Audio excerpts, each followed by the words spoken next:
कृष्ण हरे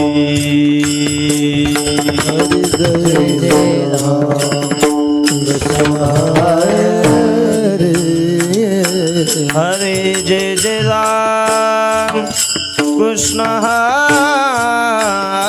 हरे जय राम कृष्ण जय जय राम कृष्ण हरे राम कृष्ण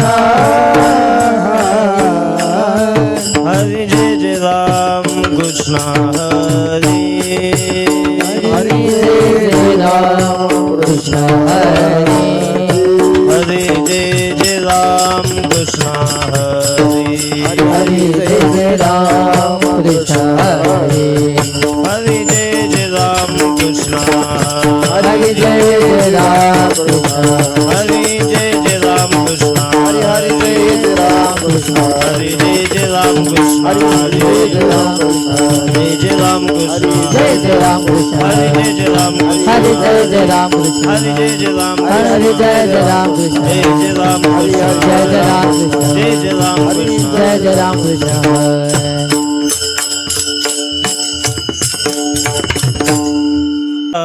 लोचनी लोचनी रूप पाहता लोचनी लोचनी पाहता लोचनी लोचनी पाहता लोचनी सुख झाले वो साजनी सुख झाले झाले वो साजनी साजनी तो हा विठ्ठल बलवा बलवा तो हा माधव बलवा सुख झाले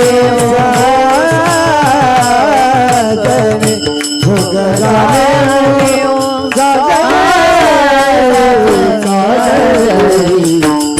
विठ्ठल बलवा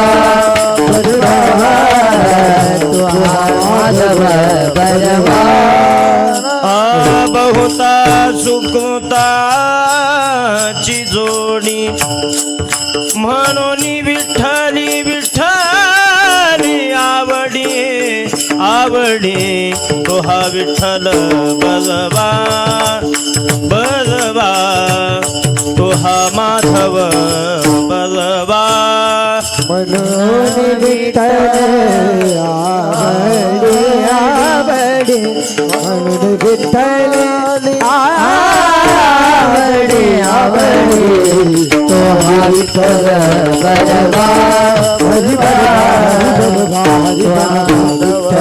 बलवा हा सर्व सुखाचे आगर सर्व सुखाचे आगर बाप रखुमा देवी बाप रखुमा देवी वर तो हा विठ्ठल बलवा बलवा तो हा माधव बलवा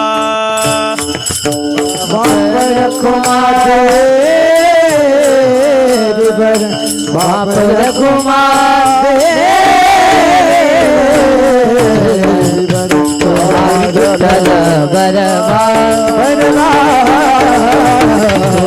विठ्ठल बलवा तो हा माधव बलवा तो हा माधव बलवा बलवा तो हा विठ्ठल बलवा बलवा तो हा विठ्ठल बलवा तो हा माधव बलवा तो हा माधव बलवा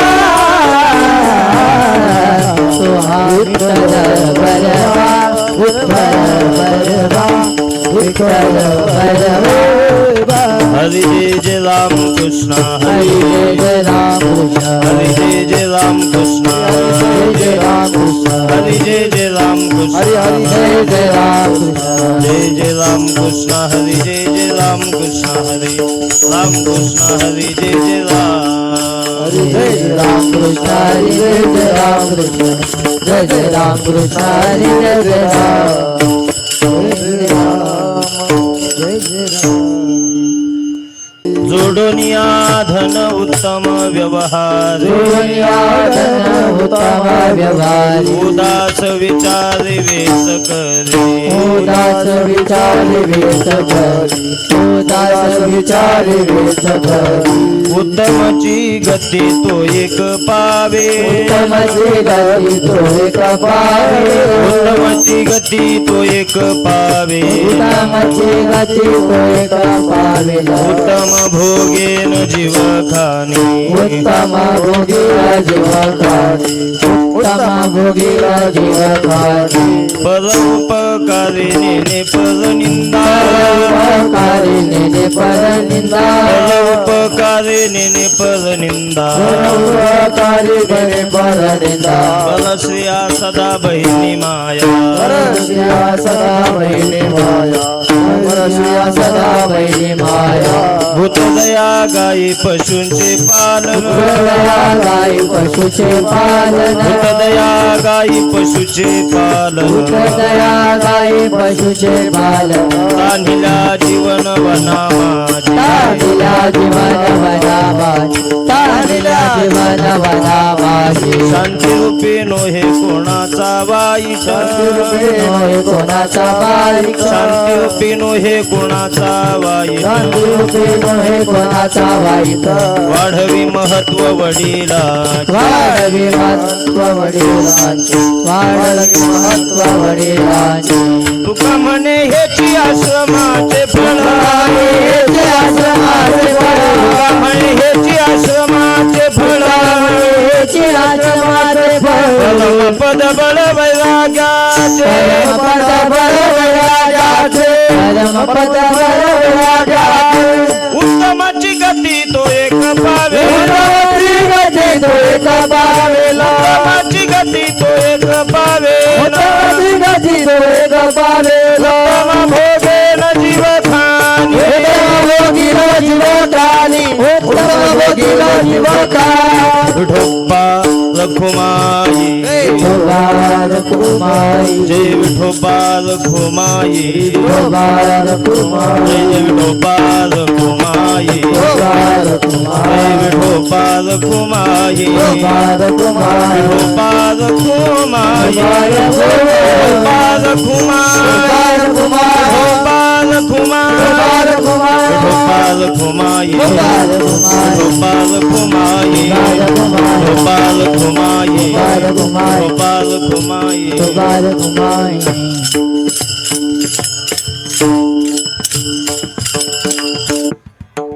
जोडुनिया धन उत्तम व्यवहारी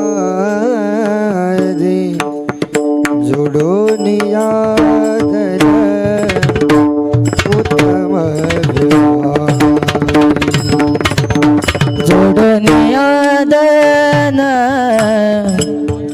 उत्तम व्यवहारी जोडनिया दन उत्तम व्यवहारी जोडुनिया धन उत्तम व्यवहारी जोडुनिया धन उत्तम व्यवहारी जोडनिया दन उत्तम व्यवहारी जोडनिया दन उत्तम व्यवहारी उदास विचारे वेच करी उदास विचारे वेच करी उदास विचारे वेच करी उदास विचार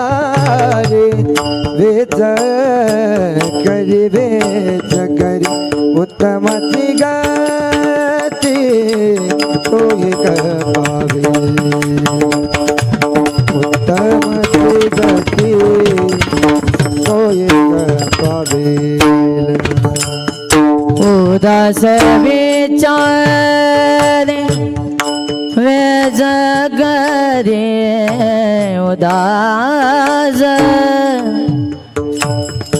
उदास विचार वे जगरे उत्तम जगदे तो एक पावेन उत्तम जगते तो एक पावेन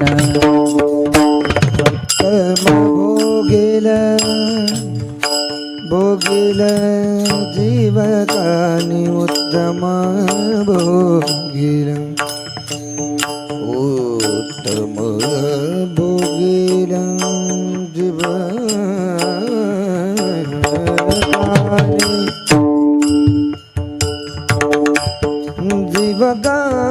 जीवकानि उत्तम भोगी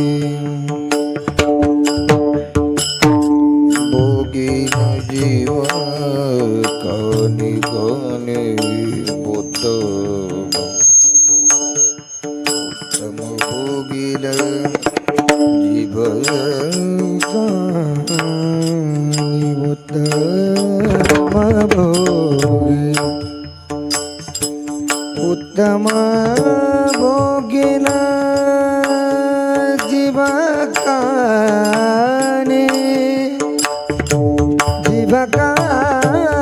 जीवकानि उत्तम भोगिल जीवकानि उत्तम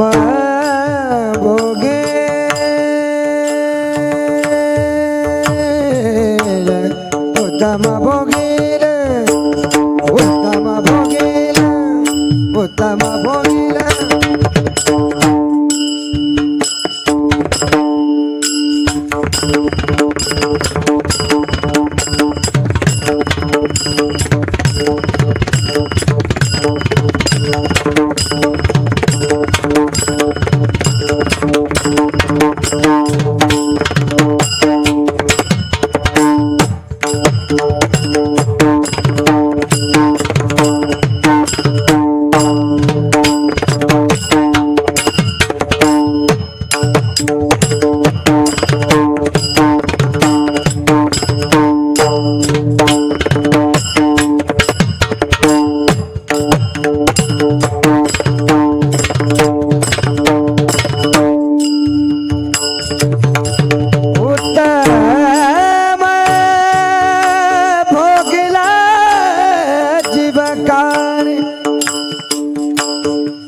उत्तम भोगिल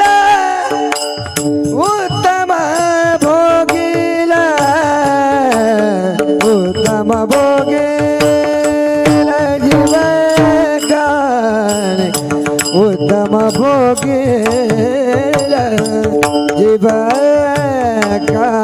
जीवकानि उत्तम भोगिल उत्तम भोगिल जीवकानि उत्तम भोगिल जीवकानि उत्तम भोगिल जीवकानि उत्तम भोगिल भोगिल जीवकानि ये उत्तम भोगिल जीवकानि उत्तम भोगी उत्तम भोगिल जीवकानि